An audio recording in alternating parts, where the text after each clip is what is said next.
एक गाव होतं आणि त्या गावाच्या शेजारी एक डोंगर होता. त्या डोंगरावर एका देवीचं मंदिर होतं.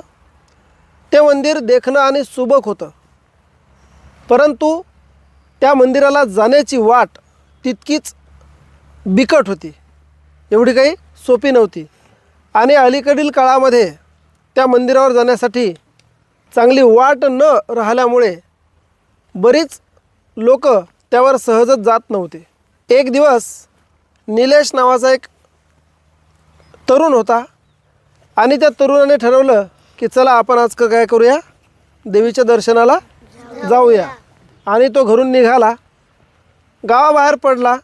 गावाबाहेर पडल्याच्या नंतर तो त्या डोंगराकडे निघाला आणि डोंगराकडे निघाला. थोडीशी वाट खडतर होती. ती संपल्याच्या नंतर एका ठिकाणी शिडी होती, म्हणजे सहजच जाता येत नव्हती.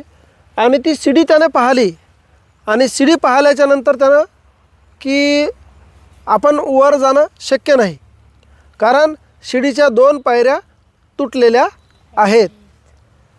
मग त्याने विचार केला बराच वेळ, काय करू, जाऊ की नको जाऊ, जाऊ की नको जाऊ. मग गेल्याच्या नंतर चढता येईल की नाही चढता येईल. मग तो स्वतःशीच बोलतो आणि ठरवतो, जाऊ द्या, 2 पायऱ्या तुटलेल्या आहेत, आपण काही वर जाऊ शकत नाही. आणि तो परत निघाला.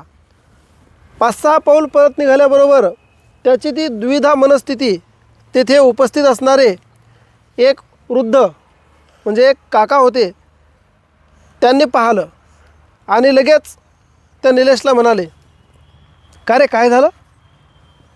नाही काका, ही की नाही, मला जायचं होतं वर देवीच्या दर्शनाला, परंतु त्या शिडीच्या 2 पायऱ्या तुटलेल्या आहेत, मी जाऊ शकत नाही.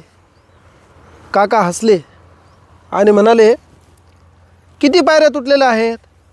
2. पण किती सुस्थितीत आहे याचा विचार केला का तू. ज्या पायऱ्या चांगल्या आहेत, ज्याच्यावर पाय देता येते, याचा विचार कर ना तू.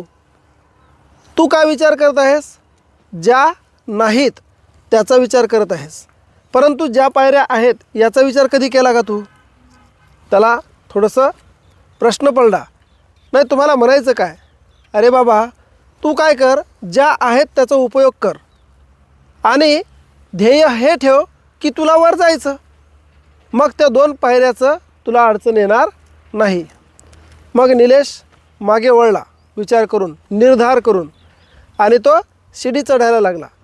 शिडी चढता चढता जिथे 2 पायऱ्या तुटलेल्या होत्या त्या 2 पायऱ्याजवळ जेव्हा तो गेला तेव्हा बरोबर त्याने त्या लाकडाला हात पकडला.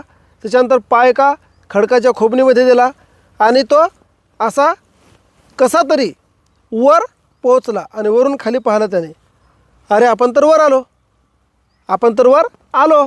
आपल्याला त्या 2 शिडीच्या 2 जे पायऱ्या होत्या त्याचा अडथळा आला नाही, आपण सुरक्षित वर आलो. याचा अर्थ काय होता की त्या 2 पायऱ्या शिडीला कमी नव्हत्या, त्या 2 पायऱ्या माझ्या हिमतीला कमी होत्या. त्या 2 पायऱ्या माझ्या हिमतीला कमी होत्या. मी हिम्मतच करत नव्हतो आणि जेव्हा मी हिम्मत केली तेव्हा मी सहजच वरपर्यंत पोहोचलो. बरोबर ना. म्हणून या गोष्टीतून आपल्याला बोध काय घ्यायचा आहे, काय शिकायचं या गोष्टीमधून. बघा, जीवनात सगळ्याच गोष्टी ह्या परफेक्ट नसतात. काही संधी तुमच्यासाठी अधुऱ्या असतात आणि त्या संधीला तुम्ही स्वतः पूर्ण करायचं असते. आपण बऱ्याच वेळा आपल्याकडे जे नाही त्यासाठी रडत बसतो, परंतु आपल्याकडे खूप काही असते त्याचा आपण विचारच करत नाही. याचा बोध असा घ्यायचा पुन्हा की काही वेळेला आपल्याकडे साधनं कमी असतात. काही साधनं कमी असतात. ते कमी साधनं असले म्हणजे आपल्याला यशापासून कोणी थांबवू शकत नाही. आपल्या डोक्यात आणि आपल्या मनात जिद्द पाहिजे, तेव्हा आपण आपोआपच पुढे जाऊ शकतो.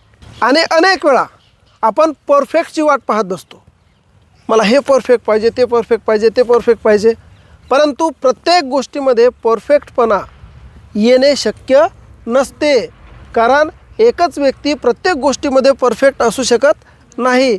म्हणून जे आपल्याकडे आहे त्याचा आपण सकारात्मकतेने चांगला विचार करायचा आणि जे आहे त्याचा उपयोग करून आपण आपल्या यशाकडे, आपल्या ध्येयाकडे मार्गक्रमण करीत राहायचं. एक दिवस नक्की आपल्याला आपल्या मनातील यश प्राप्त करता येते.